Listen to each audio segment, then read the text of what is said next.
তাই আমাদের হিউমিডিফায়ারের ভিডিও দেখতে চেয়েছিলেন যে এটা ব্যবহার কিভাবে করতে হয়, আমরা দেখাই। এটাই যে জিনিসটা এখানে খোলা যায়, এটা পানি দেওয়ার জন্য, আর এটা ট্রান্সপারেন্ট কিন্তু। আমরা পানি দেওয়ার কারণে এখানে ভিতরে আমরা স্মেল ইউজ করছিলাম, যার কারণে একটু দাগ হয়েছে।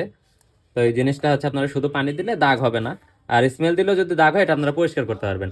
জাস্ট এই পানিটা দেওয়ার পর এটা সিম্পলি লাগাই দিতে হবে। দেওয়ার পর এখানে একটা টাইপ সি পোর্ট আছে, এই যে আমি এখানে অ্যাডাপ্টারের সাথে টাইপ সি পোর্টটা লাগায় রাখছি, মানে এই কেবলটা।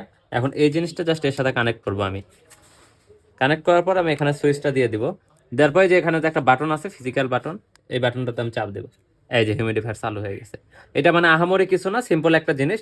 জাস্ট প্লাগ ইন করবেন আর ব্যবহার করবেন, আর আপনার পছন্দ মতো আপনি এখানে সুগন্ধ দিতে পারবেন, বা পানি দিলে শুধু পানিটা বের হবে। এটা হচ্ছে বাষ্প।